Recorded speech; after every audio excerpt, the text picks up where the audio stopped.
To break it all down, the new polling, Peter Emerson, contributor at the Huffington Post, and Rachel Bovard, policy director at the Conservative Partnership. Welcome to you both on this Sunday evening. Rachel, I'm going to start with you. Should Republicans in Congress be concerned about this? Well, yes and no. I mean, historically, the president's party loses an average of 32 seats in the midterms. I mean, this is a trend that has happened, every midterm. But I think on the other hand, yes, you've seen Republicans have unified control of the government for a year and without significant legislative accomplishments. I mean, this tax reform bill, if they get it, will be a great thing. But it's only polling at 25% approval nationally. This isn't something that's going to ignite the base and get them to turn out in the midterms, and that's a problem. Peter, you think the Democrats may run with this without a message? No. Both parties are in trouble. You have the overwhelming majority of Americans, and I emphasize overwhelming majority, don't trust the Congress. Right. And second, we're moving to single-digit trust very quickly. The Democrats think that somehow anti-Trump's going to work. It's not. And so both parties should be very, very worried, and Democrats better, as you suggested, find an emotionally resonant message that's better than, quote, the current slogan we have, a better deal. That's like a great sale, furniture sale on the weekend at some rural mall. Not that deal, but a better deal. So what do you think the Democrats should be running on, Peter, if it's not anti-Trump? Go back to what the party stands for, which is education and jobs, jobs, jobs. And we've seemed to have gotten away from this in the belief that somehow if we run against these low approval ratings for Donald Trump or Trump himself. I mean, Rahm Emanuel, in his response to the criticism that the president leveled against Chicago as being the murder capital of America, said, we're going to make Chicago an anti-Trump city. How about making Chicago an anti-murder city? That should be the message. Saving the lives of the constituency in Chicago. That's where Democrats are way off base on this.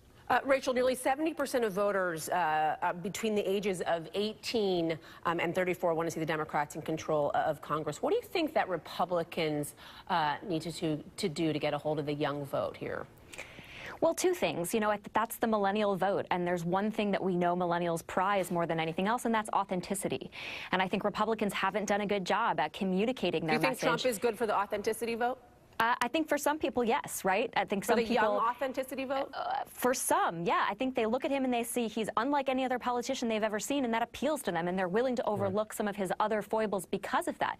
But Republicans as a whole have not been very good, at getting to the ground game and saying, we're going to do the things that we promised to do. They historically, have promised a lot of things on the campaign trail, and just like this year, they've gone to Washington and not done them, and people are paying attention to that. So especially for that demographic, I think the authenticity and the follow-through are going to be very important. If you look at, Rachel, what happened in Virginia and then obviously what just happened this past week in Alabama, you think Trump is good for the campaign trail when it comes to the midterms?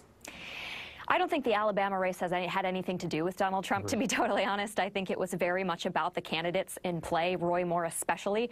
I also think if there was any national figure that was involved in that race, it was much more of a referendum on the Senate Republican leadership and Mitch McConnell. You saw people reject McConnell's pick, Luther Strange, and as a result, they had Roy Moore. And I think people really took it to heart that this Republican establishment, elite leadership in Washington did not play well in Alabama.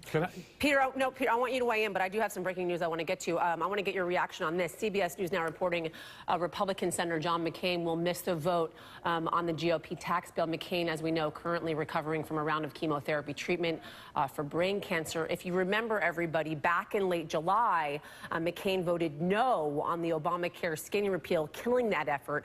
He joined two other Republicans, Susan Collins and Lisa Murkowski at the time, in opposing that. McCain's absence, though, unlikely to derail the tax effort going forward.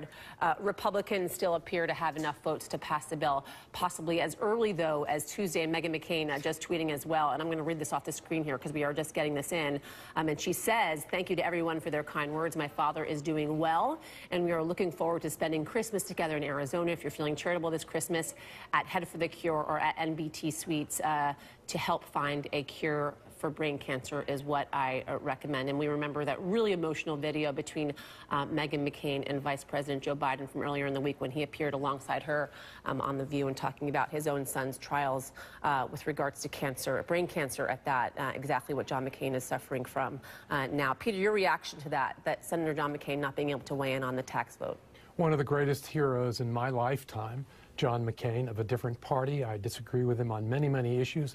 One of the most despicable things I've ever heard spoken by anyone, much less a president of the United States, when he criticized John McCain and challenged his patriotism.